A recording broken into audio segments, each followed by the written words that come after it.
Well, here we are, live and in the flesh. Welcome to another Lonely Friday night. Welcome to the loneliest name in all of the internet. Welcome to Sam Roberts Now. And on this one day removed from a holiday, are we as lonely can possibly be? Yes, we are. Hot Dog has officially made his return to the show. Hot Dog? Hey, Sam, it's good to be back. Thanks for having me. I am rehabilitated and ready to go, and let's have a good show today. Did you have to go through, so after last week, did you have to go through was there some stuff you had to go through? I had to go through media training. Okay. Gotcha. And that's why are you feigning a delay to add to a degree of professionalism? Correct. That was one of the lessons learned in media training 101 is you have to wait a couple seconds to make it look very professional. Right. And also it's smart too, because it'll give you a second, because your first instinct will kick in. But if you can pretend there's a delay, that's just enough time to be like, man, that'd be a dumb thing to say. Maybe I should not. It gives you just enough time to say, why don't I do the opposite of what I'm thinking right now? And then I think you should be good.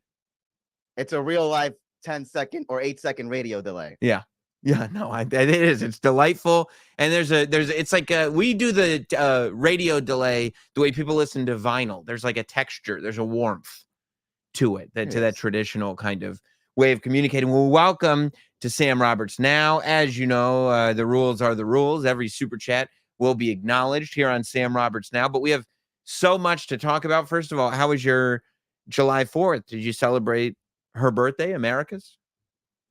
Was it her? Shoot! Was it her birthday yesterday? Did you miss it? You always, yes, man, yes. I mean, you could try for the belated text. It's always a gamble. You know what I mean? The happy belated birthday is always a gamble, but maybe it'll pay off this time. I saw a bunch of posts I saw a bunch of stories on the reel. I forgot. I didn't have it on my calendar. Yeah. Did you? Well, I would imagine. You don't go. Do you go to any official fireworks displays, or are there just like a lot of fireworks going off in the neighborhood? I believe there are fireworks going off from like the middle of June until the end of August. Right. And then like July 27th, you're like, what are you guys doing? They're like 4th of July. We have this entire stock, and we're going to go through this. We're lighting all of them off, and then you're like, hey, who's lighting off those fireworks? And somebody's like, no, that was a gunshot. You're like, okay, all right, okay. All right. Well, happy summer, everybody. Hope everybody's doing well. We got to celebrate, brought the children out and then brought my oldest out to see a full fireworks display. It was fantastic. But I do feel like now more than ever, and July 4th is the time that you can really reflect on it. I don't remember a time that I felt more, I guess the word is iffy about where we're at as a country, as that powerhouse. That's part of it, right? We always celebrate the fact that we are that powerhouse. And I felt iffy. And do you know why? Do you know why this year more than ever I went like, oof, I don't know. Is the empire crumbling? Do you know why I felt that way?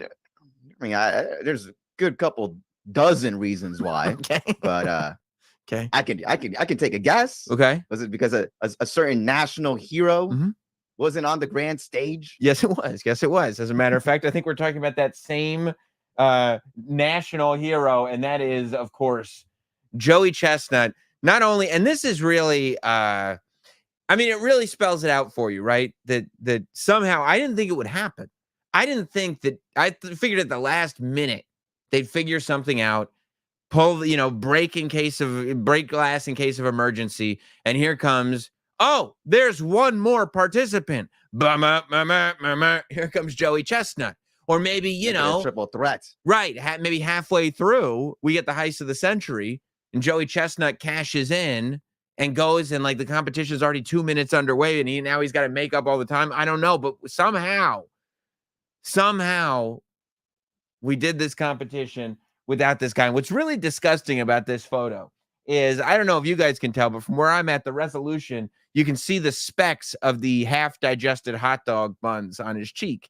And that is just gross, but it's who we are. I mean, it's part of this thing, So they did, Nathan's did their Major League Eating hot dog eating competition that they do every year to celebrate America at Coney Island. You didn't go? Coney Island's not too far from you, hot dog. Only a train right away.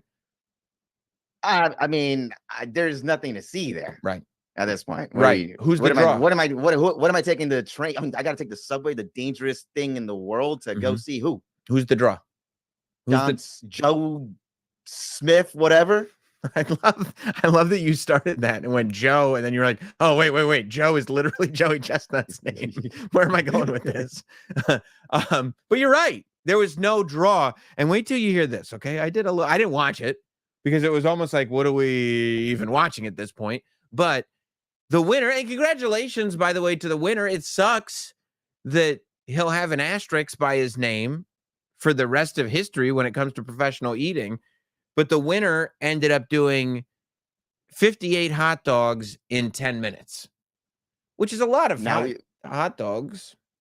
Okay, you had a number last we discussed this 2 or 3 weeks ago. What was that number? I mean, it certainly didn't break the record, okay? He did not break the record. He didn't come close. And the real problem was, you want to talk numbers? I have numbers because you could say, well, maybe so-and-so did this in his prime, right? You could even argue, well, Joey Chestnut, I think it's like 70-something is the record. It's something nuts. But you could go like, well, that was in his prime. Joey's not in his prime anymore. And I go, okay, wait till you hear these numbers, hot dog. And these are just facts. Joey Chestnut, I don't know if you know this, decided to perform in an exhibition hot dog eating competition on July 4th. He did it anyway. Right. There was an exhibition held, I believe, I don't know, it was with like soldiers or firefighters or something, some of the finest Americans that this country has to offer. But they did an unofficial, like a Triller fight, like Mike Tyson fighting Roy Jones Jr., it was an exhibition. And instead of doing 10 minutes, they did 5 minutes. The Nathan's champion did 58 hot dogs in 10 minutes. You know how many Joey Chestnut obviously won the exhibition competition. That's not even. Of course. Yeah. You know how many he did in 5 minutes? Did he beat it? 57.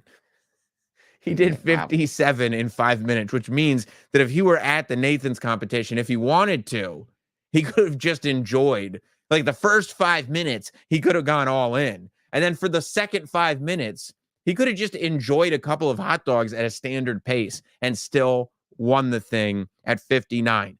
He did 57 in 5. The champion, who is unfortunately a paper champion, did 58 dogs in 10 minutes. And then Joey Chestnut, all class, but also I think he knows, he had a quote saying, man, the guys did great. Congratulations to everybody in the Nathan's hot dog eating competition. They all did even better than they did last year. Which is easy for you to say when you basically did what they did in 5 and 10.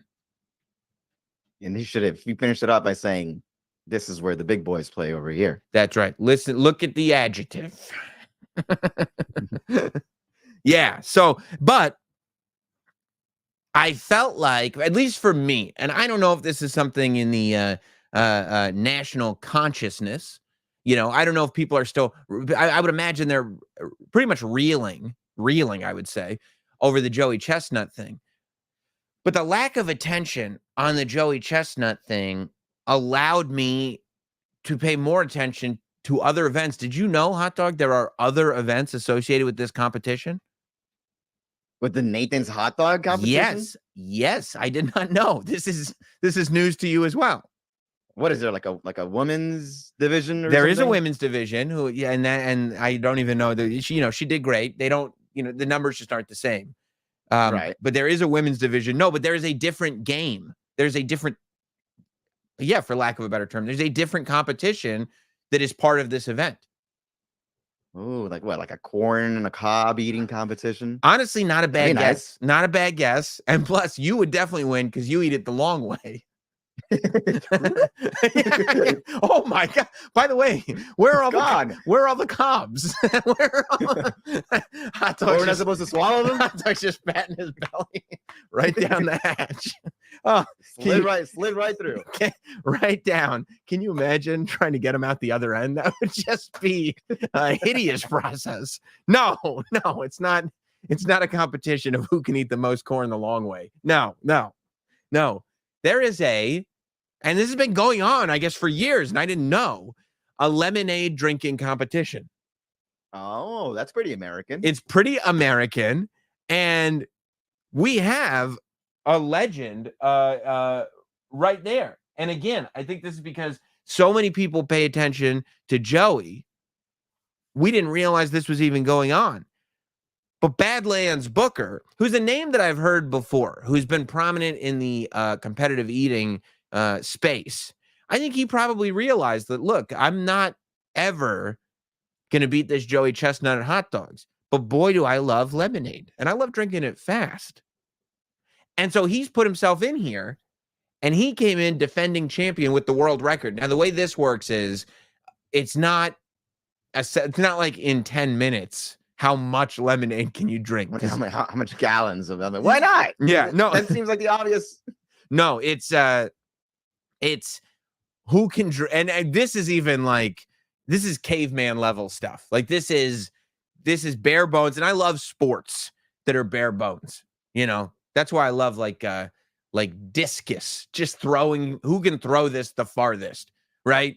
Who can jump the hardest? Like, I love all that stuff. Power slap? Power slap's the best. Who can hit the hardest, right? I'm going to hit you. If you win, you hit somebody so hard they fall over. I know who won, the guy who's still standing. Right. At first, I was going to say boxing, but it's not as bare bones as you would think. There's technique to it. You got to defend. It's the sweet science. Around. Right. It's the sweet science. Like Floyd Mayweather is one of the best boxers of all time. He barely knocks anyone out. Mm-hmm. Right. But in this game, competitive lemonade drinking is you get a gallon of lemonade and it's whoever drinks it the fastest. And I'm like, yeah, that's it. Who can down a gallon of lemonade the fastest? And it also makes it so that when you're playing at home, you really start thinking, because you're not sitting there thinking like, oh, I could drink like 6 gallons of lemonade. That's dangerous. Right. Right. You die. People have died and people have been sued for that. Yes. But how quickly could I drink a gallon of lemonade? How quickly do you think you could drink a gallon of lemonade? They call you the throat goat in a lot of parts of the country. Honestly, I would be pretty confident in my skills. Like, I have a big gulp game. And from what I've heard from a lot of people, no gag reflex. No gag, zero. They tell me. You'll never see it. That's a matter of fact. People are like, why do you hire hot dog? Like, why is hot dog your guy?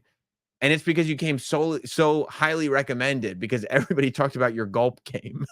I said, Sam, take a look at this. Just went through it. I was like, yeah. And then I went, can I edit your videos now? Yeah, you can. Okay. Yeah, you can. Well, Badlands Booker walked in with 23.8 seconds was the world record that he had set. 23.8. Yeah, that sounds very impressive. To down a gallon of lemonade. And here he is, you know, with all the pomp and circumstance. That's him. That's Badlands Booker. Showing up in the chain, you know, ready to go. And I like that he gives props to his competitors, the people that he's competing against. You know, now it's really interesting because Booker. That's some of these stage name. It really is.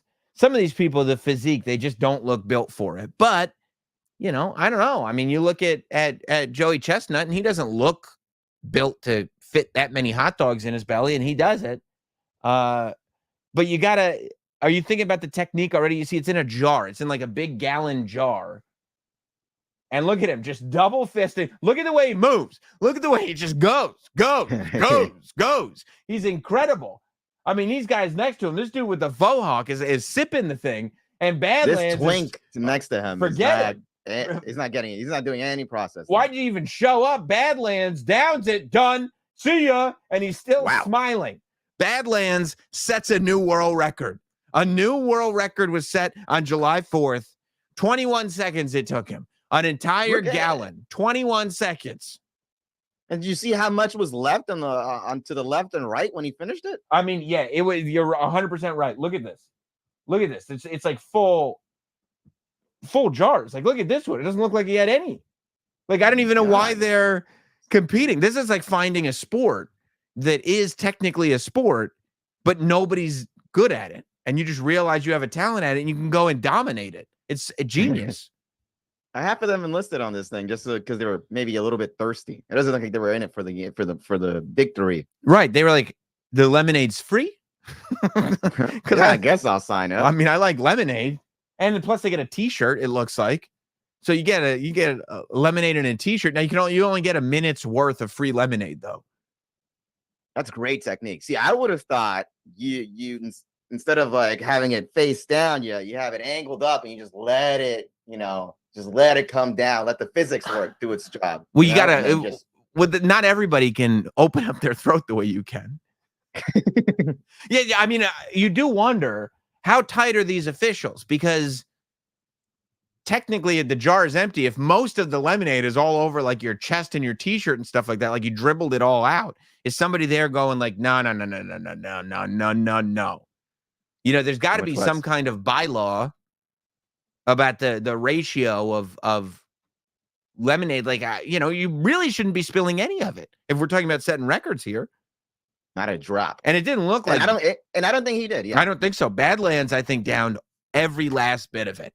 So, congratulations to this year's American hero, Badlands Booker.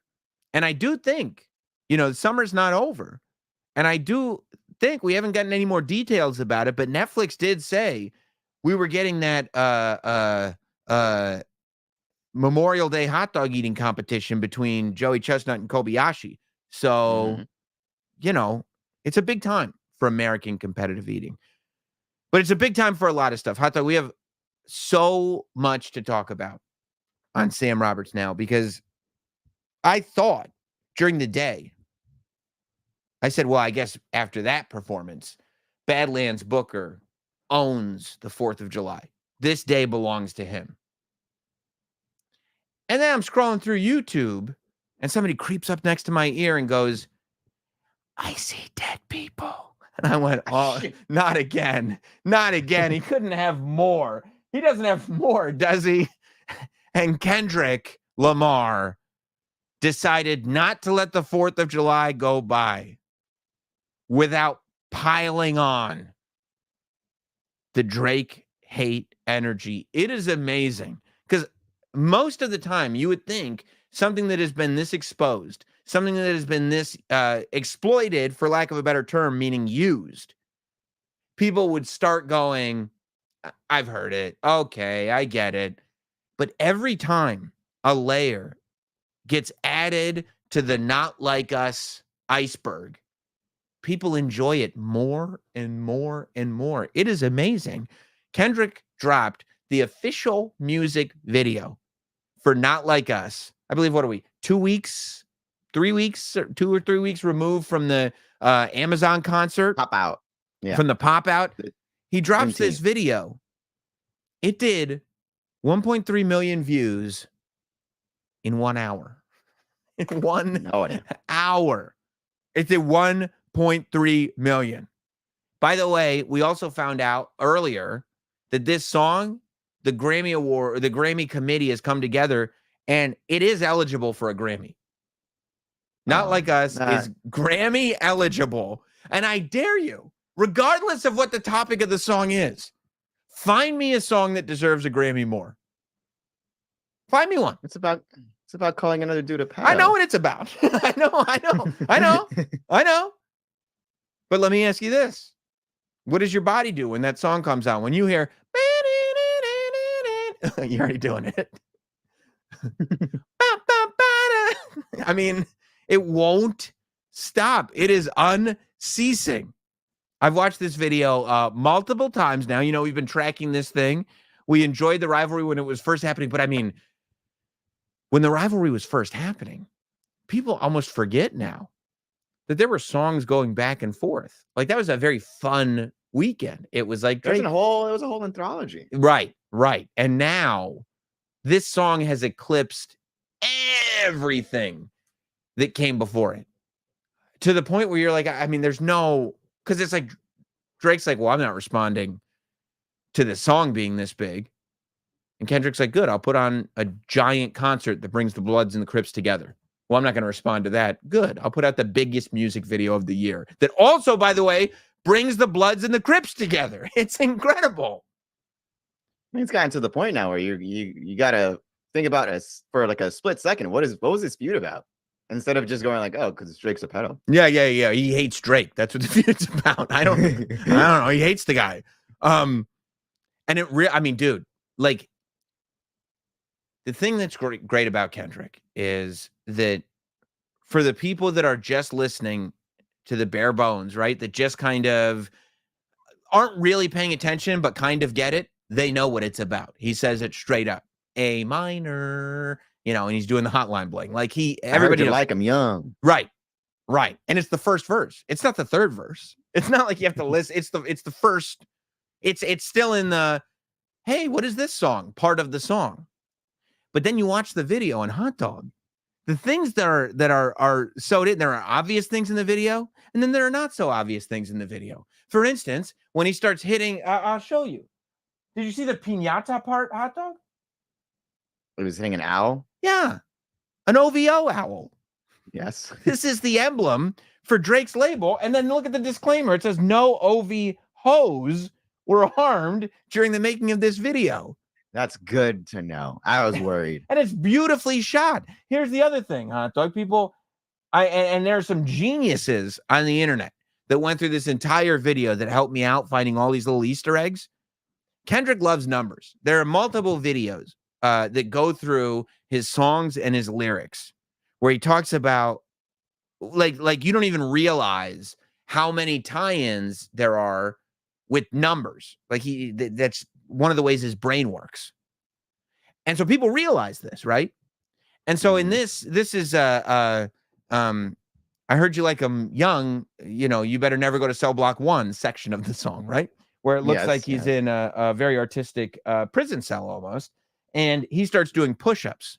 Now, the Kendrick geniuses said we have to count how many push-ups he's doing.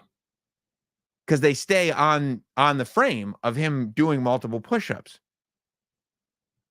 Hot Dog, while he's talking about Drake, do you know at what number he stops doing push-ups? Is it the legal? It's 17. It's 17. Yeah, Yeah, okay. it's 17. He does 17 push-ups and then he stops because that's where Drake doesn't want anything. That's enough. Doesn't want anything over 17. And you're like, oh my God, he didn't go that far, did he? I mean, you can go through this and see. So we went through the piñata. I mean, look at that. Look, it's not even disguised, and he's beating it with a stick like you would a piñata. When he does, people notice this right away.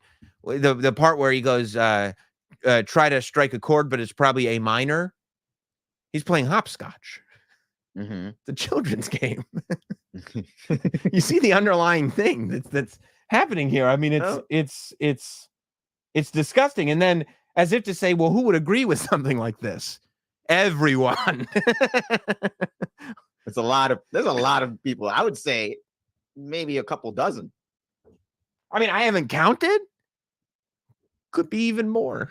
Could be maybe. Hot Dog could be as many as several dozen. It's incredible. Could be an entire city. And I mean, and they are so happy. They're thrilled that the song is on. Did you see that one girl in the video that was crip walking across a tightrope?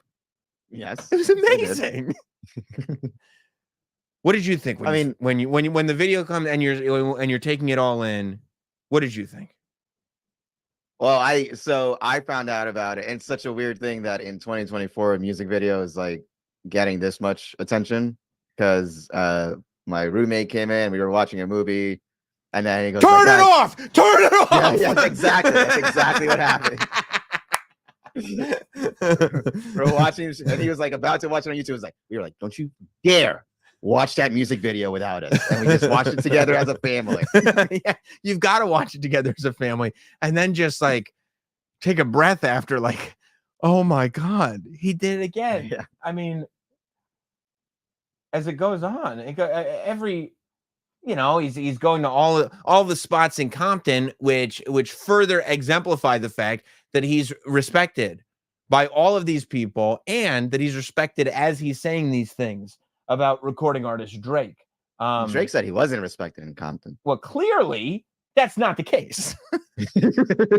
I mean, there's photographic evidence that he's very, very, very well respected. And if you look at like even the very beginning, you see blue and red bandanas tied together. I mean, that's how deeply respected. Did Drake really say that? In one of his songs? Yeah. Yeah. That's the one where he AI'd Snoop and Tupac. He applied that. Tupac, he was incorrect. Yeah, no, he was incorrect, and that then, Tupac thing has come up multiple times. From Kendrick. Pac's family told him to take that song down. That was not. You know who this is? No, that's D Rose from the Toronto Raptors. Oh wait, hold on. Let me zoom. Yeah, in. DeMar DeRozan, basketball player for the Raptors, Toronto. Yes. You know. Yes. Where does Drake? It's just like, oh, not D Rose, not D Rose. Yes, D Rose in front of some shipping containers, just looking at the camera, going, "I am not confused as to why I'm here. I am not confused as to the purpose of this video shoot. I'm here intentionally." And I agree with this. You're just like, and you got to get him to go out of his way. Yeah. You don't have to make a statement on this. No one asked for his thoughts on this. Yeah. Yeah. That's not cool. Yeah. So there's the tightrope, crip walk. I mean, this is more than a couple dozen hot dog. This is. Let me see. Because as you pan out, right, you realize that it keeps going. Yeah. It keeps going. Yeah. It's quite a few people. Yeah, you see, this is where the red and the blue is coming together. All the notorious gangs are joining on the same side to celebrate this. And then, the other thing Drake had said was, well, he attacked Kendrick's ability to parent, didn't he? I believe, or either that or something about his wife. Yeah, I think he attacked Kendrick as a father and as a partner, a husband, or I don't know if this is fiance or wife, but whoever it is. Mm-hmm. The entire family, the entire Lamar household, children and all, are dancing together and having just a great time. Just so you know, the house is not split on this, Drake. No. The house is also... I want you to know my family's aware of what I'm doing, and they're celebrating it. Because aware of what you said. Look, I mean, I'm having trouble because I haven't found... Is there a radio edit of the song? I mean, that's you'd have to edit off half the song. I know you would. There's a lot of accusations that probably wouldn't play well in FM. Probably not.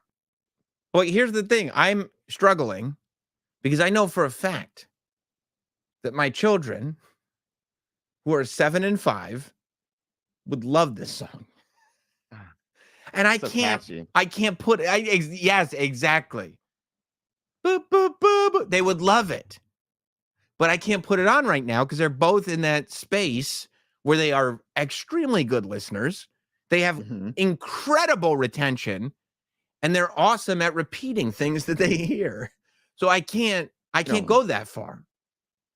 You don't want your kids going certified, right? No, yeah. I don't want. No. The call and response on that doesn't work for me. But I do want to experience them having a great time with the song. And that's the trouble with it. I mean, unless you want to make like a kids bop version that changes the entire thing. Let's see, like certified lover boys, certify. Yeah, I mean, what do you do? Like, I mean, I wouldn't even feel comfortable with them. Hey, Drake, I heard you like him young. Like, I wouldn't feel comfortable with them. They all love us. That's what it would have. Yeah. yeah. I mean, it would really take a lot of work, but I don't think there was a song, I can't remember who sang it, called is a hip hop song, Astronaut in the Ocean. And that goes like what you know about rolling down in the deep, when my brain goes numb, you could call it mental freeze. And it goes like, people talk too much, put that thing in slow motion. I feel like an astronaut in the ocean. they made a Kids Bop version of it. And my daughter is like, she's like, this is great. Boom, boom, boom. Astro. And you're like, this is fantastic. What you know about? And she's like, and she's going crazy. I'm like, this is great. I want them to experience that with the song of the summer. But we don't have a Kids Bop version of it. And honestly, when you're thinking about how far can this go? Because I think that's the game here, right? How far can this go? Maybe a Kids Bop version is how far this needs to go. Because we don't actually have to say the things anymore for people like you and I, Hot Dog, and hopefully you not Samsonites out there watching, to realize this is hilarious. Even the children are involved now. Right. Right? You got to change a couple words. Yeah. And it's probably a tiger. Yeah. Yeah. You know? What about when he called cute and innocent? Yeah, I mean, what about when he, like, doesn't he call him a colonizer? Like, yes. Yeah. That I think you could keep, right? Or no? No. I don't think they're at that point. Okay. Okay. Do we keep the crip walking? Well, yeah, I think so. That's just fun. I think it's just fun. I think it's just fun. I mean, there's gonna be a lot of TikTok dancing to this song if there isn't already. I think that's just fun. And also the kids are gonna love it when that part at the end when he goes, now step this way. Step this way. Yeah. Like they love that. God. The kids love that. We should work on this. Ooh, except when he says 69 God, you better run for your life. We probably have to cut that part entirely. Yeah. Yeah, because that's just it'll just be the instrumental. Yeah. Let's just do another step this way, step that way thing. Like, I think we could do it. Yeah, and it's gonna hit twice when they're old enough to actually listen to the OG uncensored, and they're like, oh, it's gonna hit. Yeah. Oh yeah, and it won't even be like somebody in middle school, like they'll be in 6th grade and their 8th grade friend will go like, "You've never heard this version?" You know what I mean? Put them on. Yeah, yeah, and it'll be a great day. And then they'll say, "Dad, I want to talk to you about something." I'll go, "What's that?" And they go, "Remember 6 years ago? remember all those years ago, the summer of Not Like Us?" I'll go, "Yeah." They go, "I finally heard the real version." I go, "Come, my children." And you'll be like, "Yes, let's discuss." How funny was that? So not a super chat, but Greg Schmidt says, certified lover boy, certified really nice person. I like that. I like that. Yeah. I like that. Yeah, I think that's good. I also think that I think there's new music coming. I think that's why Kendrick is going this far with it, because he realizes that he's won the war like infinity times over. Yes. He's now dancing on the grave. More publicity is coming. More publicity is coming. I feel like there's no way this much effort would be being put in if we didn't have an album coming. And I think this will be on the album. Yeah, it probably was already working on an album beforehand. Right. This whole thing started. Right. Because, I mean, not that there's ever been a time where people aren't talking about Kendrick, but he's definitely the most talked about right now, maybe that he's ever been. Easily. Yeah. Okay. I didn't want to come out of pocket, but yeah. Yeah, not to undersell his success so far, but this is like, I mean, this is more than most artists of all time have been talked about in this moment. Right. In this moment, in terms of it being like I think the last time I remember everybody having a take on something like this was when Will Smith slapped Chris Rock. When Will Smith slapped Chris Rock, no matter what circle you were in, no matter where you went, everybody had a take. You go to the gym, everybody's got a take. You go to work, everybody's got a take. Here we have reached the point where no matter where you go, everybody's got a take on Drake and Kendrick. You could ask the most separated people that, from pop culture, and they have a take on it. They have a take. They have a take. So isn't it good to know that still exists? Like, yes. You think social media would have ended it? Nope. But every now and then you get one thing that just brings us together. Everyone together. Yeah. Yes. This is like the OJ case. Yeah. Did that bring everyone together? Well, I mean, when the white Bronco was driving, everybody was watching. That's kind of all I mean. Okay. Yes. Yeah. That was probably a little more split than this one is. But there are still Drake fans out there. Did you see, by the way, the only person that can't capitalize off of this is Rick Ross? Why? You see what happened to Rick? The Bouse? No, I did not. He went to Toronto and he did like a show or whatever, and he started playing They Not Like Us at the show, but it's in Toronto. He got jumped. Yeah, because you remember at the beginning of this beef, like right after J. Cole apologized, Rick Ross came in with a diss song about Drake too, and Drake was like, well, I'm not going to respond to Rick Ross. Right. I think he posted a laughing emoji with a text message to his mom going, why is Rick Ross attacking you? It was a joke. Right. It was a joke. I'm not going to take, come on. Yeah. Well, okay. So, and this is why we got so much to talk about this evening. At the same time that Kendrick was finding even more fame off of this moment and taking the moment and building off of it, you could argue, certainly to a lesser degree, but the same thing has been happening this week to this young lady. Hockey Tuah. There has been at least a resurgence in interest about the true Hockey Tuah. She showed up. Tuah showed up at some. I don't remember who the artist was at a country. It was Vancouver, by the way, not Toronto for Rick Ross, but at a country concert, and it was the first time she had finally been seen in public. Right, everybody was searching for her.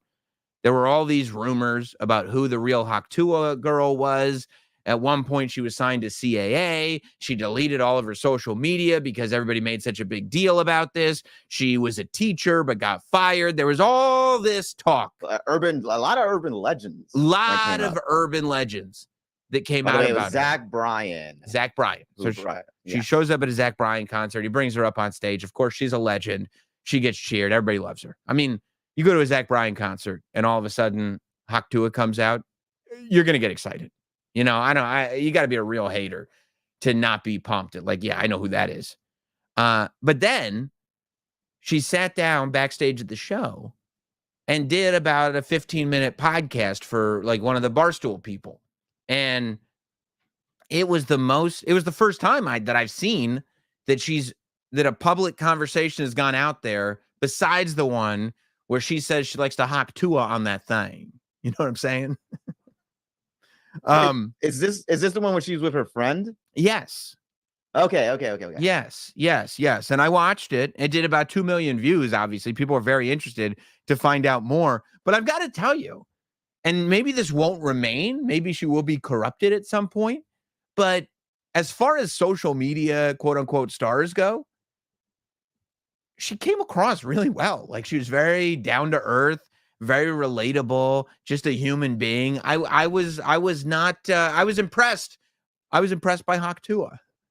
Do you think that there was like some of a big risk that this interview might have done more damage before going in? Like, what could the Tuah girl say to lose? Tuah is beloved, so she could come out and just be like, I mean, you've got to, the reality is, there's a thing that we love doing, and it used to be a thing that we love doing in America. It's a global thing. It's a human thing. As human beings, there is nothing we love more than building somebody up to a status completely unattainable for no particular reason, just so then we can beat them and pummel them as we send them crashing back into reality, a mere shell of the person that they used to be. So yes, I think there are plenty of things, and I'm sure that there have been people scouring for anything that was posted on social media, anything that was put up on YouTube, any friend that she had, any family member, anything where you could go, not so innocent, is she? And you're Zionist. Yeah, and you're like, isn't it? I mean, it was a Beej joke that made her famous, wasn't it? But as it turns out, like, none of the rumors about her were true. We found out that she didn't have social media. I think she just put up an Instagram account this week, and it's mainly to sell those hats. But she actually had shut down her social media way before any of this, which makes me, I think, makes her more likable.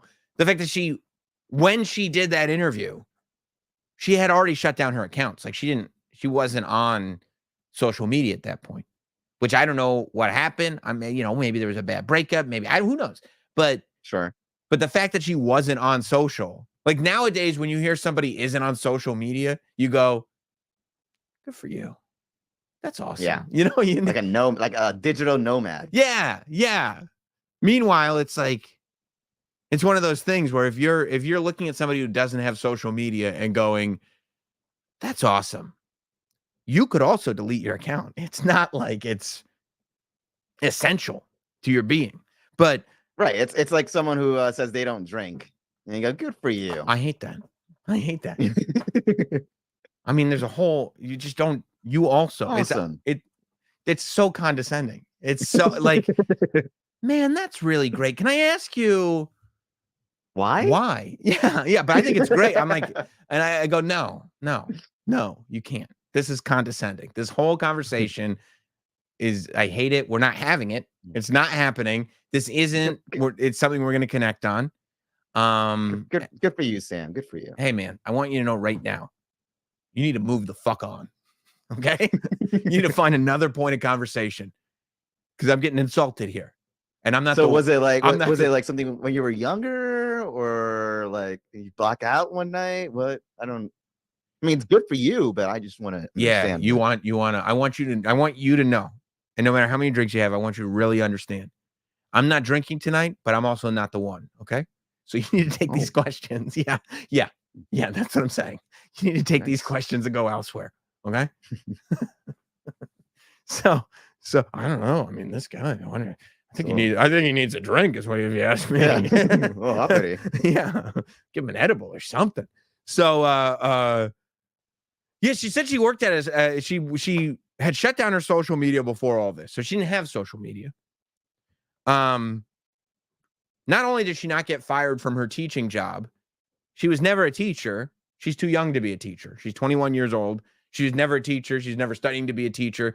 She said she worked at a spring factory, which I don't know is it literally a factory that makes what does that mean? Springs? Like I was like, yeah, because if so, that's like the most American job ever. That rules. If you're just like, yeah, that sounds like a sounds like a cartoon factory, right? Like you're driving down the road. There's this giant building.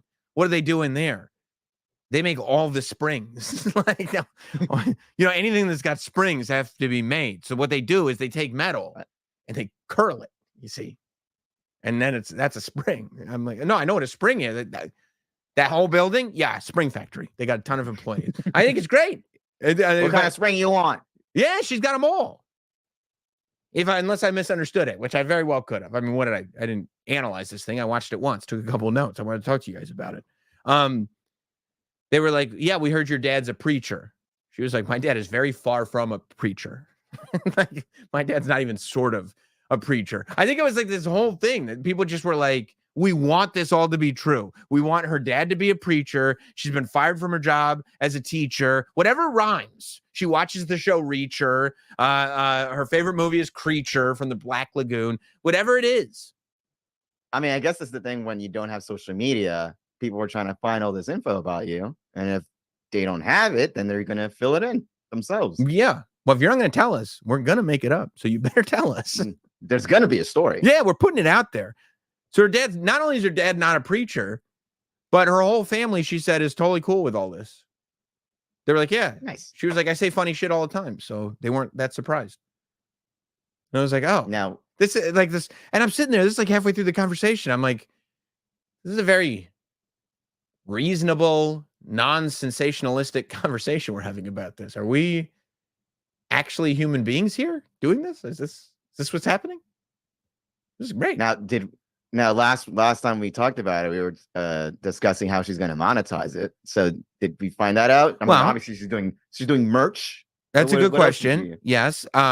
Well, she said the requests have been weird, right? She said that, first of all, she does not love how much bootleg merch there is out there. There's a lot of Tuah stuff out there that she ain't making a dime off of. And she doesn't really that's on her.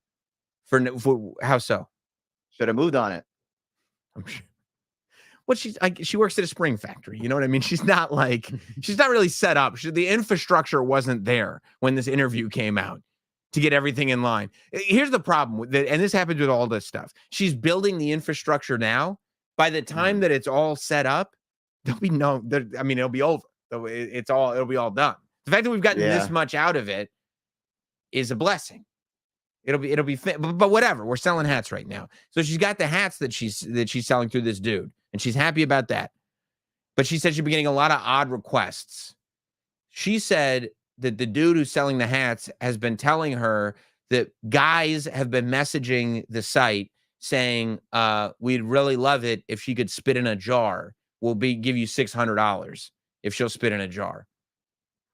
And I'm kind of like, that's disgusting. Also, 600, you know what I mean?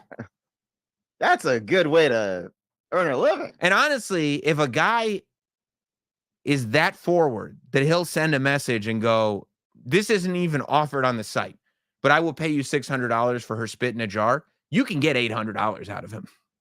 600 is the opening. That guy will pay you $800 for that spit in a jar. I will tell you right now. Like, hey, John, the 600, Bobby over here is offering 850. 850. So, 850 is the going rate. This thing's a rare commodity. So right. What are we going to do here? Right. 850 is the going rate. Or make it an auction. I'm only spitting once. I'm only hot tooing once. Oh, that's a great idea. Maybe we can do it on Fanatics Live. Like just auction off the spit. Like this is the real Hawk Tuah. By the way, she did explain as far as Hawk Tuah goes, she says, and I quote, I didn't mean nothing by it. So there you go. She also says that she's not, and this is something I was thinking about with you, because last week you were a hater, and she said that she's not really worried about the haters because all these haters she doesn't even know. So why would she give a fuck about what they think? Well, who's hating? I wasn't hating. She ain't got no haters. All I said was, bro, can I tell you who's hating for real? Like last week, I was mad at you. Well, you were hating on everything else, and I was just fed up with you. You weren't hating on her. I won't put you in that column. Thank you. Travis and Troy are both behind the scenes hating on her. Why? They're like, I mean, like literally last Monday, they were like, oh, I'm so sick of it. It's so over. And I was like, you guys don't like fun? You guys don't like to have a good time and have fun? Is that what it is? Fun time is over. It's over. Get back to business. It's over. I mean, Travis is a herb. I'm kind of disappointed in Troy a little bit. You knew Travis was that type of guy. Yeah. Okay. All right. That's fair. She also said the girl was like, yeah, I heard you had to drop out of school. And Hawk Tuah was like, I mean, I dropped out of school like 2 years ago. Like all these things. She's like, no, I mean, my life, the only thing about her life that's changed is she quit the factory job, which, and somebody in the chat said that they heard it was a cracker factory, but I think that was somebody in the Van Houten family that worked in the cracker factory. I don't think that was Hawk Tuah. Okay. That said, to answer your question, she does have management now. I think it's like Penthouse Management or something like that. I do not believe it is associated with the magazine. Before anybody asks, yeah, because I saw those eyebrows. I got excited for a second. She said she's not doing the OnlyFans stuff. She's not doing any of that stuff. Yeah, no, she's not interested in that. Why not? I did it sells itself. No, I know. There's a lot of money to be made there. I did get a little concerned for her because she said the plan right now is that there is more to come, which I said, no, there's not. Yeah, there's more. Okay, maybe there is. And she said that she's going out to New York and to LA. And she said she thinks the plan right now is to just do some kind of show and do a bunch of podcasts. And so and then profit. Yeah, I feel like there's some people around her that know there is short-term money, because there are podcasts that'll pay her to go on. Mm-hmm. Right now. Right now. But after like the third podcast, right, people are gonna be like, all right, we got the juice. Like if you're her, and even then, it's like you gotta be real careful. Like maybe Bobby Altoff did like 2 podcasts, and that's when people were like, "Fuck Bobby Altoff." Mm-hmm. You know what I mean? So it's like kind of immediately. Yeah, I don't know. I mean, I feel like that's one of those ideas that people in like management, they say, that don't actually have any great ideas. They go like, oh, here's what we'll do. We'll get you on all the podcasts. Okay, but and then yeah. That's not a strategy. That's a thing that you would just say to anyone. No, we'll get you on all the podcasts. Like, I think if she did Theo Von's podcast, that would be incredible, I think. But then it's only going to go down from there. I mean, because I think she could do a show. I mean, it's not like you're going to get 1 million views or something, but she could do something that probably pays as well as working at a spring factory does, right? You got to hamper your expectations. You don't need a PR. No, you don't need that. You could do that through Notsam. Honestly, you don't need anything more. I think I would like to see her on Theo's podcast. Yeah. There's like maybe 1 or 2 spots where she fits in. Barstool is one of them. And then after that, it's like, all right, just know when you squeezed everything out of it. Barstool is pretty good at monetizing stuff. Tiffany Gomas, that motherfucker's not real on the plane, was able to make some money through Barstool. And I think Tuah has a lot more to offer than she did. Because Tuah, that's who she is, right? She clearly has some kind of humor, right? So like Barstool, I think doing Theo Von's podcast and then doing something with Barstool where they could just merchandise you. And she does have a funny way of talking. So there could be more quotes to come. But that might be, you're right. Yeah, Barstool might be good. Yeah. Well, I mean, and also that was the exception, not the rule. And that's not like the key to success going, you never know. I'm not saying there's no way she can monetize this from now on, but I feel like just kind of have a smaller, temper your expectations. Yes. No, you're not going to be on the Tonight Show, and you're not going to get. By the way, I know that was old. I'm trying to keep the peace here. I don't want to go back, but you going like, well, honey, with that attitude, you're never going to get the Tonight Show. It's like, oh boy. Like, okay, like that's something I would advise. Like, if they were like, yeah, Jimmy Fallon wants you on the Tonight Show, I'd go like, I mean, I guess. I meant you're not going to host it. I'm not on the Tonight Show. Okay. Well, I don't think she's you're right. I don't think she's in contention to take over for Stephen Colbert when Stephen Colbert wraps up. I don't. Yeah. What, I'm just saying, there's people selling her all the. No, that's true. That's true. Stuff. Yes, that's true. That's true. I hope she's got good people around her. Now, Hot Dog, we're not wrapping up because we got things to talk about. Okay. Mm-hmm. Because I saw some movies. Oh, it's time for the Notsam movie review. Yes, this is our movie segment. Now, don't forget, every super chat will get acknowledged. If you're watching along and you'd like to participate, super chat in. Every super chat will get acknowledged because there was one movie that I've been asked now for a while. There have been people that watch the show going, have you seen this yet? I want your take on this. Have you seen this yet? Have you seen this yet? Finally, I got the opportunity to see the film In a Violent Nature.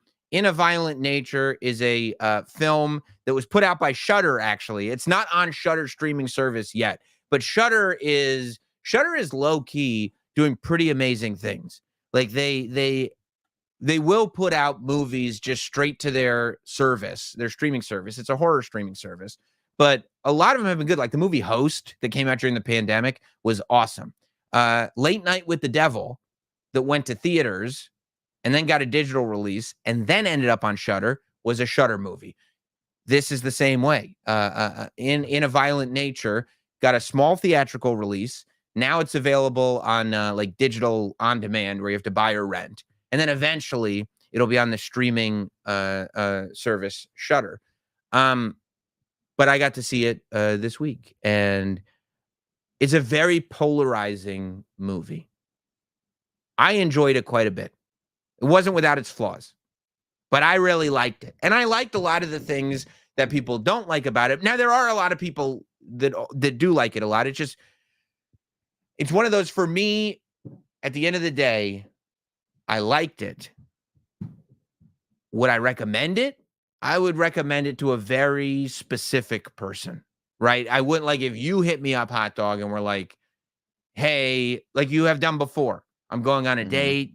This girl likes horror movies. Do you have any recommendations? This would not be one of them for that, because what it does that I like, and this is something that I've talked about before, is the perspective is with the killer in this movie. Now, Oh, that's what that movie is. Yes. Yeah. Yes. Now, I've wanted this for a long time. When I saw the last Scream movie, I started fantasy booking immediately and saying where I want the Scream franchise to go is eventually the protagonist in this movie becomes Ghostface. And then in the next movie, we're still following her, but now she's Ghostface. And so our perspective changes, where at one point we saw Ghostface as this maniacal killer who is the villain and we want him stopped.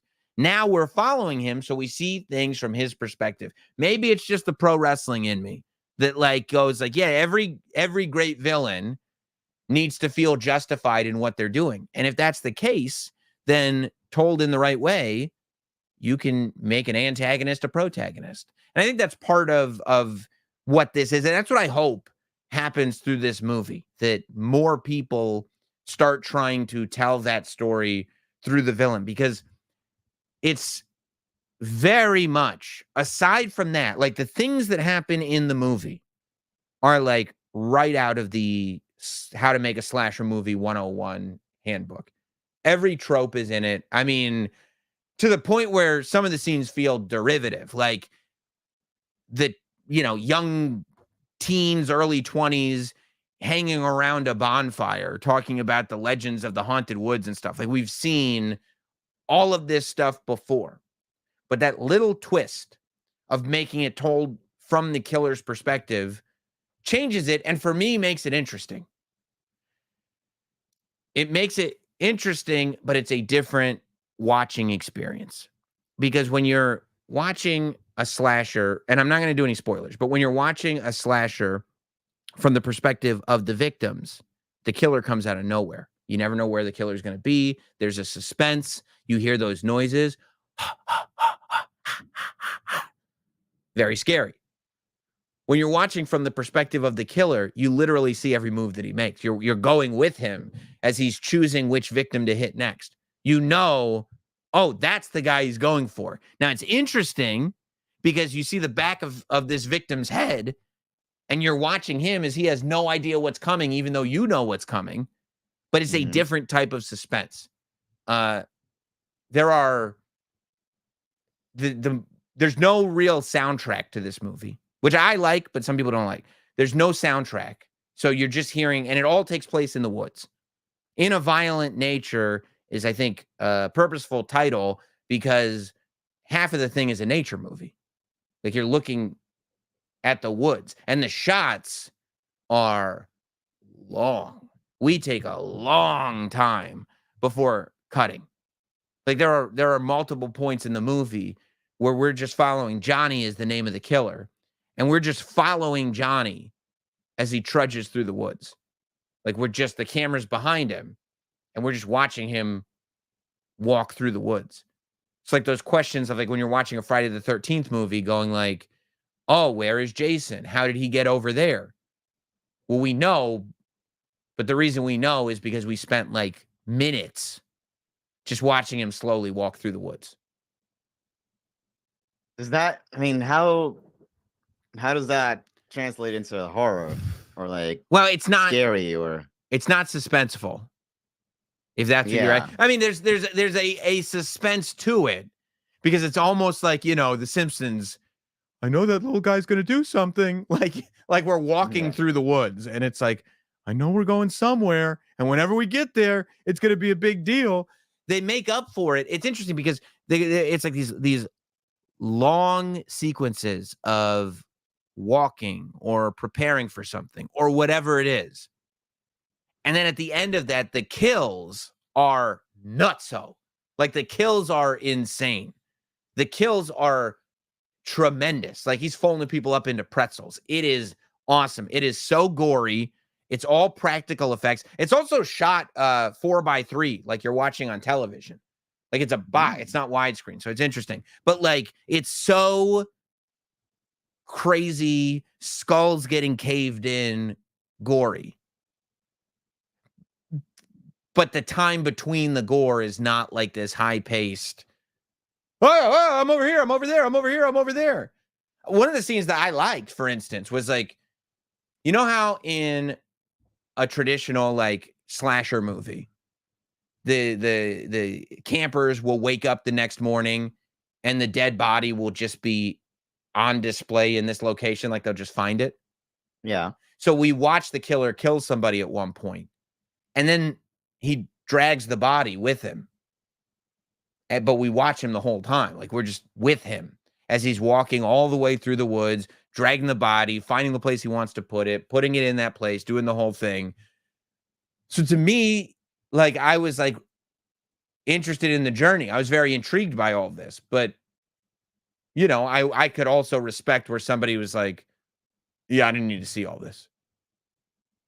Yeah, I mean, that sounds like a very difficult. I mean, props to them for trying, but that doesn't seem. It's like you mentioned. Doesn't seem like anything I'd be like interested in, unless because it's like so much empty space. It's almost like a calming. It's why it feels like this is like the equivalent for you for like a calming waterfall YouTube video, except you just get to watch a killer walking through the video for like 20 minutes. It is. You're like, there are like, it is really calming. It is like, and like if you have YouTube TV, sometimes during the commercial breaks when they haven't sold their local ads, there's just like a Zen thing that pops up where it's just like birds tweeting.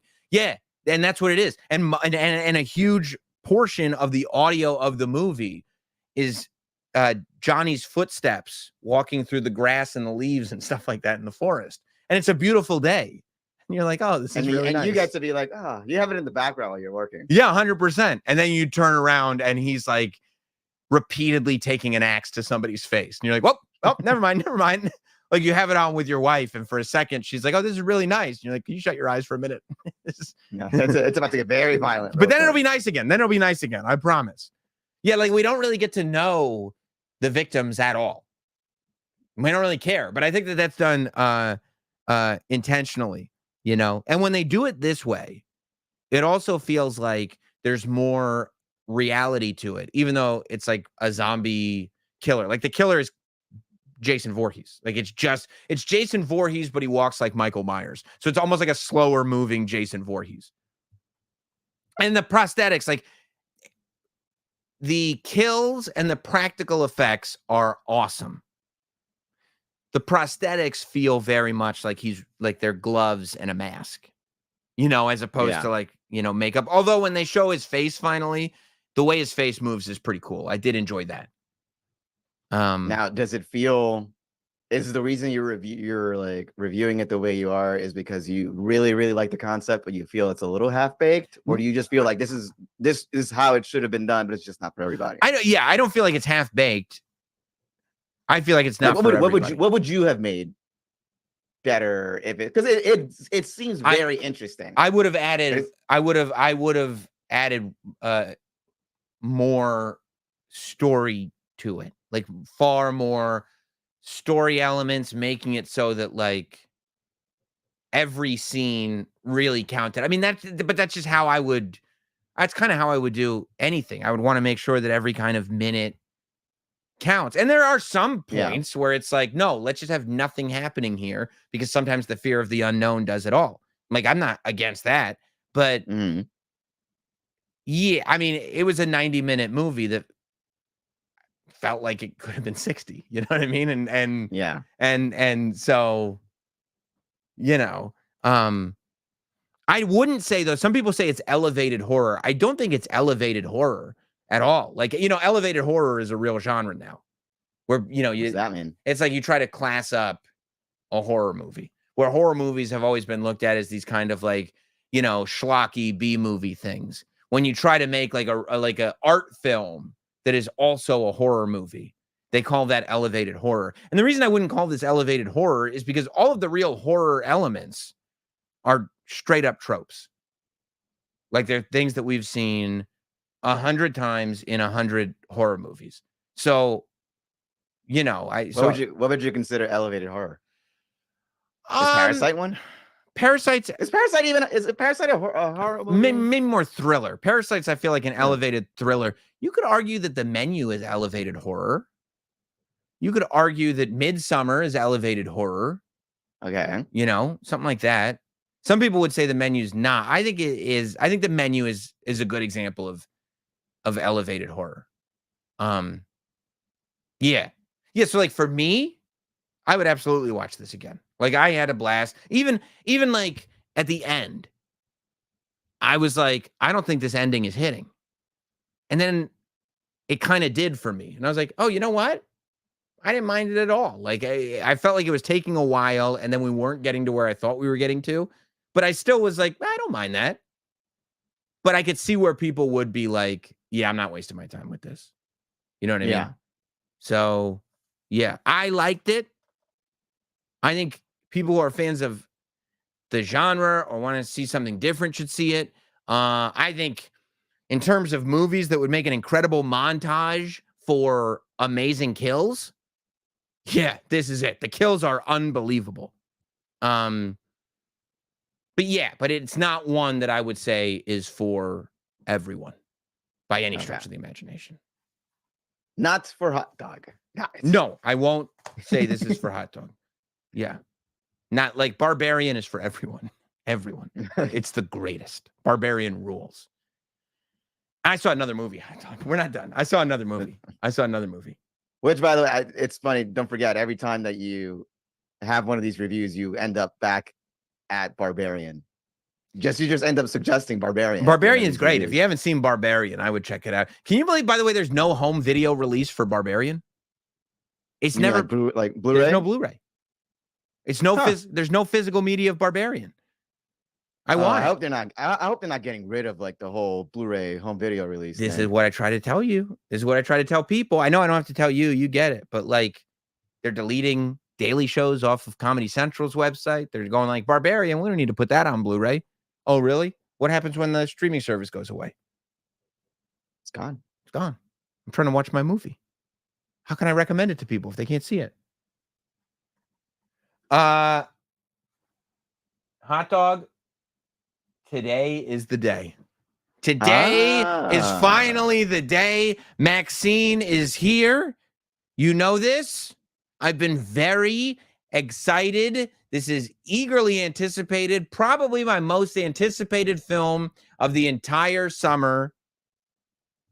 The third movie in Ty West's X Pearl Maxxxine trilogy has finally arrived. We're in the 80s. Hollywood is here. You and this girl that I'm talking to would love each other because I had a whole conversation this morning where she was trying to explain Maxxxine, the Maxxxine trilogy to me for 20 minutes, and I had to go. I had this conversation. Right? I know what it's about. I haven't seen it. I know. Has she seen Maxxxine yet? I think she wants to see it because it just came out. Are you hollering? To her? We are. Okay. Am I hollering? Me and her? Yeah. About this? In general. Oh, we are boyfriend, girlfriend. My man. Ooh. Hot dog. You dog. Hot dog. Getting it in. I got a horror girl. Yeah. Okay. So you got to take her to see Maxxxine. Yeah, I mean, she was raving about it this morning. So then why don't you have tickets already? Take her tonight. Hey, I got a surprise for you. And you say this, I got a surprise for you, honey bunch. No. You don't think so? Okay. All right, that's what I would do. Yeah, you got to get her tickets. You got to do these gestures. She's telling you this is what she wants. You show up, you got 2 tickets to the next screening of Maxxxine at your local AMC. She's going to be like, this is what a romantic gesture. Yeah, I know. It just feels like I have the same conversation twice now with everything that's horror related. That's all I wanted to. Well, let me tell you about this. Let me tell you about Maxxxine. Let me tell you about Maxxxine. Okay. Because like I said, I was very excited about this. I saw this movie X. I didn't know what to expect, right? Ty West writes and directs this movie X. Mia Goth is in it. Kid Cudi is in it. Jenna Ortega's in it, right? And I see this movie X, and I go, that was incredible. Why can't there be more movies like that? And right after X, at the end of the credits, they announced Pearl is coming, the prequel to X. A couple months later. Both of those movies came out, by the way, in 2022. X cost $1 million, made $15 million. Pearl cost $1 million, made $10 million. This is beautiful, right? I go see Pearl. I go, I liked Pearl even better than X. This is fantastic. And then at the end of Pearl, end credits again, coming soon, Maxxxine. And we're in 1980s Hollywood. I go, oh my God. For the last year and a half, 2 years, every morning I wake up, checking a day off the calendar. Is it time yet? Is Maxxxine here yet? Is Maxxxine here yet? These are big expectations. And this isn't always a good thing to have your expectations this high. They can be disappointed, right? Of course. So, of course, as we've talked about maybe once or twice on the show, Pearl is the prequel to Maxxxine. I'm sorry. Well, technically, I guess, yes. But Pearl was the prequel to X. Maxxxine picks up. So Maxxxine is the character in the film X. She survives this horrific pornographic weekend at this crazy farmhouse, and she escapes, leaving a plethora of murdered bodies behind her. And we don't know what happens next until we get here. Maxxxine picks up a few years later in the 1980s in Hollywood, where Maxxxine has made a great living for herself and has become a very famous adult film star. Nice. And is now looking, because this whole franchise is all about that just desire to be famous. What would you do to be famous? And now that Maxxxine has had this fame as an adult star, she's looking to mainstream herself. She's looking to, and we open the movie on her in an audition to get a role in a horror movie. Now I'm gonna do this without spoilers again, just to give people a chance to see it. But it's really interesting, and I had feelings throughout. I'm so attached to this trilogy just as a fan that it has a feel for. Like X and Pearl. First of all, they were shot at the same time. They were both shot in New Zealand during the pandemic at the same time. And yeah, definitely during the pandemic. And they're small movies, right? They're location wise, it's confined. Cast wise, it's confined. Like that's why they cost $1 million. This is a much, much bigger movie, which you would come to expect. You've had those two successful ones. It's like, now it's time to cash in. What time to invest? Right. What can we do if we had even more money? So while that's good, I guess bigger is better. You do start to have this feeling of, oh, but this isn't the same, right? This is a different vibe right away. There's lots of self-referential horror stuff. Like, there's a lot of, in this horror movie, there are many conversations about the fact that horror is not a serious genre. You're not going to be a mainstream star in a horror movie, that type of stuff, right? And they do a good job of capturing 1980s Hollywood, not like glamorous 80s Hollywood, but like gritty, crime-ridden 80s Hollywood. The Night Stalker, Richard Ramirez, is on the loose as all this is happening. And they not only keep that feel for what's going on in the movie, but the movie itself has this kind of great feel of an 80s almost detective-y horror movie. There's clearly so much inspiration drawn from all these different character-based 80s movies, which I loved. The cast is also way bigger, right? The cast, not only do you have these big locations, you're going throughout Los Angeles, you're in Hollywood, you're on movie sets, you're doing all this.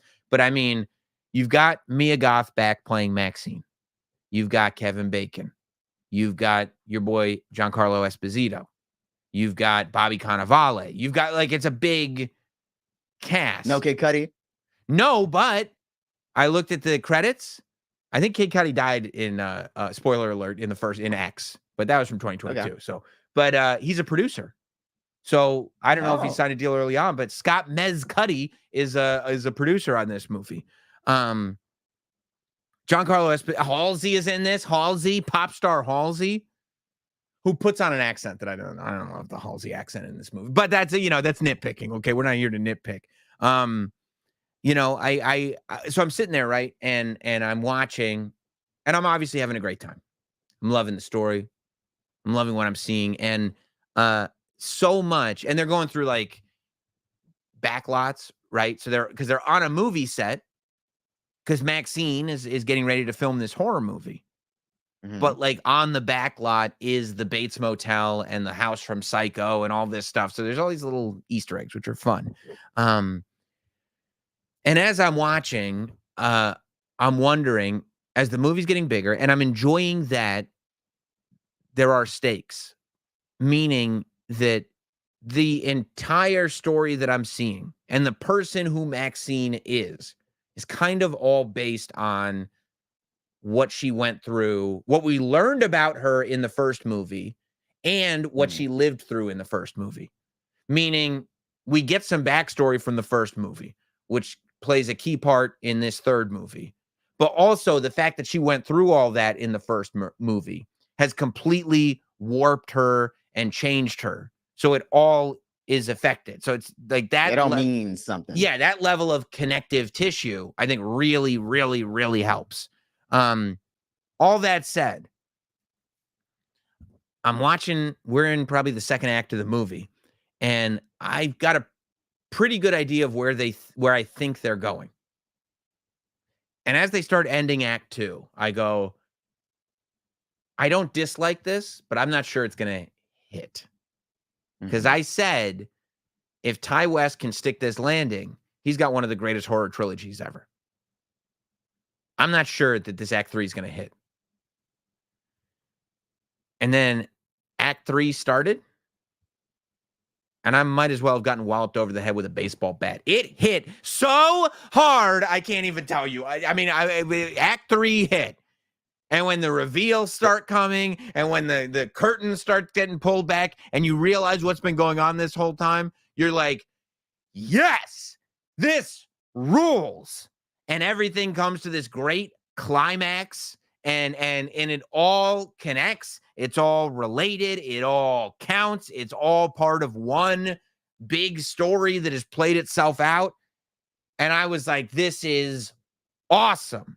I loved the way Act 3 went. It was nuts. It was a nuts third act, but it was fantastic. And it really, I mean, you talk about going in a direction where you weren't sure and then coming back around and tying everything together. I was so happy with it. So the happy. movie did the movie set it up where in a way where like it was aware that it was trying to like make you think this was happening? No, like it was not necessarily. No. Okay. I felt like it was just something that I was doing, going like it wasn't like over the top, like, oh, I see where they're going. I was just like, oh, you know what? Based on this little line there and based on this little interaction there, I kind of think this is what's going to happen. Okay. But then it didn't. I was wrong, luckily. And something way better happened. And it really it hit hard. It was so good. And it also like leads you, like, you go through this whole fight, and I guess this goes back to some of the other movies I've talked about, like that I love when the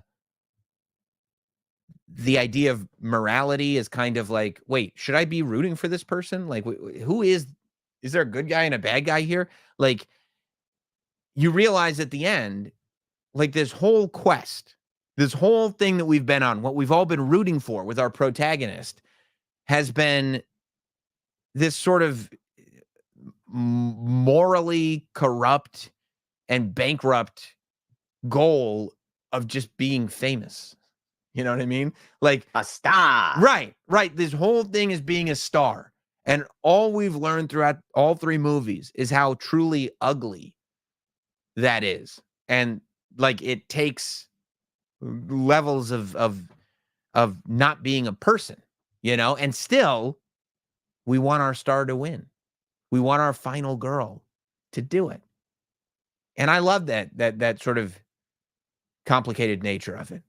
But yeah, man, I thought the ending stuck hard. I was real happy with it. I'm gonna have to sit with it in terms of where it ranks among the three.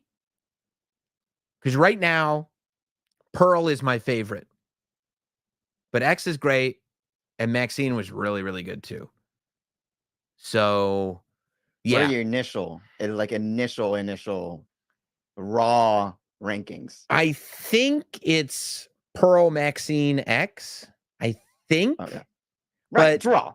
The more I sit with Maxxxine, Maxxxine could be one of those things that I sit with it tonight, kind of sleep on it, kind of just like a lot of times, and that's why I don't like to do like right out of the theater reviews and stuff like that, because you want to sit with it. And I feel like there are even some movies that you're like, I don't know if I really even liked that. And if an hour later you're still thinking about it, it was good. Like there's actually something there that has crept in that you're not seeing. So that's sometimes that's not the case. Sometimes you sit with it and you go like, screw that movie. yeah. No, I think right now it's a close second to Pearl. But the more I sit with it, the more I'll be able to tell you an accurate reading. And like, I mean, who's better than Mia Goth? Between this trilogy and Infinity Pool, I mean, goated. Like officially, Mia Goth is goated already. Isn't that amazing for her? Is this one of those movies, and I might have asked you this already, but like if I wanted to watch it, do I have to watch the last two? Or is it just highly highly suggested? No, I would. You definitely don't have to watch Pearl. Pearl is just like because it's not the same character in Pearl. Pearl is like, hey, how'd that creepy old lady get there? And it just kind of gives you that sort of background on it. I mean, you know, it's good in terms of having a foundation to put X on, and get that foundation. And then, but like, if you want to take your girl out to see, if I was you and I was trying to be the man, and you should take every opportunity you can to try to be the man, you don't really even care about this horror stuff like I do anyway. So I would say, correct. Take your girl out tonight or this weekend, if she's a fan, to see Maxxxine. So you get that experience right away. And then maybe you go like, oh, let's go back to my place and watch X, right? Right. And then she will watch it. She will watch it without me. So do not let her. Because let me tell you something. If I find out that's happening, I'm like the horror movie Mr. Steal Your Girl. Okay. Don't talk to Hot Dog about horror. Don't let me find out, because we'll be sitting there on a double date and I'll be sitting there going like, he didn't even get the ending to Maxxxine. Like, he didn't get the reference. And we'd be laughing, and you and Jess would both be like, what the fuck? Like, what are you doing? We're just trying to be good spouses here. Like, why are you doing this, dude? That's not cool. Why are you being like this? You're burying both of us. Yeah, but I would do it. I would do it. You would. Yeah, I would. Yeah, I would. Just because it's like, no. And it wouldn't even be about me. It'd be about you going like, I would resent you leaving the opening, thinking that I wouldn't take it. The fact that you left the opening means I gotta. just because. Right. Otherwise, you'll just keep doing it. And I can't have that. Right. For you. Right. It's for you. I need to wrangle it in, because I already started at a negative place. I already went, no, I heard about this from Sam. I know what it is. You don't have to tell me. No, I should. I should indulge. You need to buy the tickets. I would do it tonight. Buy the tickets. Go like, hey. And you could even say this. We got plans, bitch. You know, something like that. Something very like, hey, you know. Bitch. Yeah. Something what like. Are you doing tonight? That's right. Something very powerful like that, you know. Right. I don't know. Okay. I feel like it would work. Noted. But I would buy the tickets. I would show up. I mean, dude, if my girl showed up and she was like, hey, the kids are at your parents' house, I got tickets to go see Maxxxine, I'd be like, I mean, I already saw it at like noon, but I'll go back. But if I hadn't seen it and she just did that, I'd be like, yeah, this is great. I tried to be charming like that once when we had our first child. The first time we got out of the house, I think it was like 3 months old or something like that. We gave them to my parents, and we went to go see Fast and the Furious Part 8. And Charlize Theron is flying her plane, and Vin Diesel and his family are like launching their car to try to get on their plane or whatever. And Jess leaned over to me and she said, I can't believe you made me leave my baby for this. And I was like, Sam, that one was for you. That was not for Jess. I thought you'd like this too. I thought this is good. This is so good. This is for us. Do you not get what this is about? Family. Yeah, maybe you're right. Maybe that's not exactly the exact same thing. A little selfish in that one. Yeah, I'm gonna tell you the truth. Fast 8 was for me. I'm gonna be honest about that. Fast 8, that one was for me. I did it for me. I did it for me. I did it because I liked it. Take her, dude. That's the move. You know what the other move is? Super chat in. Every super chat will be acknowledged here on Sam Roberts. Now it's bothering me that the little O wasn't spinning. Every super chat will be acknowledged here on Sam Roberts Now. If you'd like to super chat in. As I promised, we are going to be doing shorter shows, which is why this show is approaching 90 minutes. Of course, it's a holiday spectacular. It is. It's our holiday spectacular, financed by our official financier, Six Crow, who people say is the Canadian Jeffrey Epstein in terms of financiers. So congratulations. Some people say Six Crow is just Sam Roberts in disguise. You think so? Like I'm just trying to get things going. Yeah. Like why is he? Which is why I do it in Canadian dollars every week. It's really like 50 cents. It's my fan in Canada. You never met him. You don't know him. Okay. You don't know him. I've known him for a long time. He's a great guy. James Malaspino, Sam, I'm a day one OG loyal fan. You know this. I'm having relationship troubles. Please be the voice of reason and tell Jenna she's giving up a catch, bro. Jenna,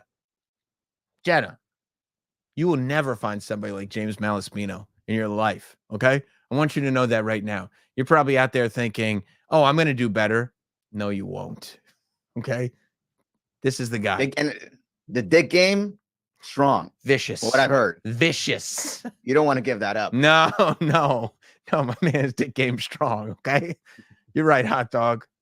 You're right. And you know Hot Dog knows because my man's got the gulps, okay? I know a thing or two. Wiedenhoff, when are we getting Lonely Friday Night merch? I'll tell you, Wiedenhoff, if there is a demand for it, a while back, there might have been a design that was created by the iconic Blobmore chairs that we didn't use. We are in the middle of a Notsam Wrestling merch drop right now. If you go to notsam.com, you click the store, you can get Notsam Wrestling merch. Right now, things only open for another, 10 days or so, and then it will be closed again. We got a tie-dye shirt, we got tank tops, we got a Everything Counts t-shirt. So go and check those out. But maybe if there's a demand, maybe towards the fall, maybe Labor Day-ish, we see if there's a desire for any Sam Roberts Now merch. Get some signatures on that paper. That's right. Let's see some signatures. PHW, OFL. I learned this week that God does answer prayers, particularly if they involve making Troy's life more difficult. That's what happened. You should have seen Travis. He walked into SiriusXM going, I prayed for this, and it came true. Troy rolling that flat really did make everyone's day, except his, not his, but everybody else's. Mark Sparrow, nothing to comment, just putting some respect on your name. I appreciate that, Mark, and I think everybody else should remember to always, put some respect on my name. And put some respect. By the way, can we give a round of applause? Hot Dog has really made a recovery this week, I feel like. Last week was an off week, and Hot Dog really, you recovered. You recovered. Now, I told you last week I was getting it off my chest. Now, what does that mean? That means it's gone. It's gone. It's off. Hater dog is... It's gone. Exercise. It's gone. Yeah, no, that's good. That's good. Poodlerific. What horror films are you going to see in theaters this summer? Well, I saw Maxxxine. There are some good ones that appear to be coming up. Trap, the M. Night movie with Josh Hartnett in it. That looks awesome. I'm going to go see that. I think it might be more like Labor Day-ish, but what's his name? Hugh Grant is in a movie that I just saw a trailer for called Heretic. I'm definitely going to see that. I don't know. I mean, I'd like to see as many as I possibly can. However, I've got to. Sam's watching all of them. I will watch all of them at some point, but I have a thriving small business, 2 corporate jobs, and a family. So, you know, we get in what we can get in. Not Sam Lehman, who is super chatting in, even though he's literally in Toronto spending thousands of dollars through the on-location WWE package, going through all those meet and greets. Watching later, heading to my front row seat on SmackDown. I love that he wrote that as if he's owning, but he's the one who paid.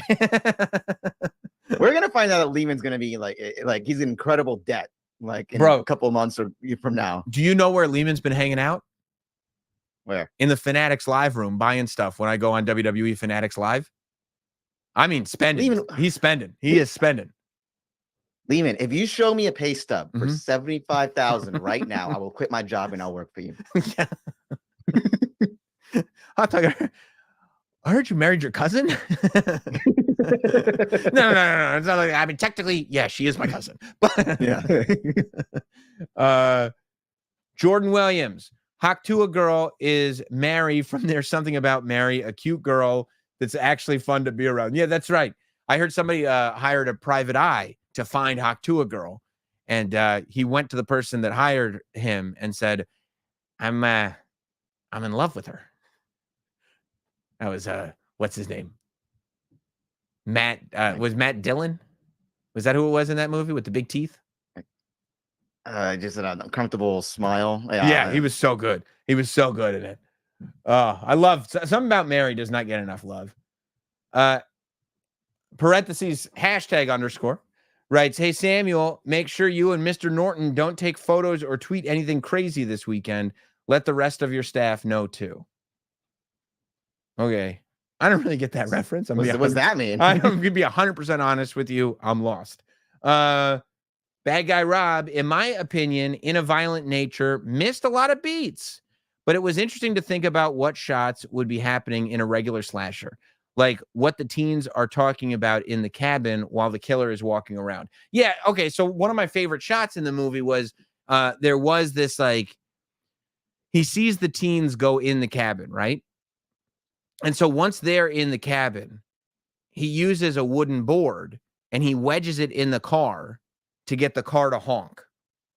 And so the horn is just on blasting.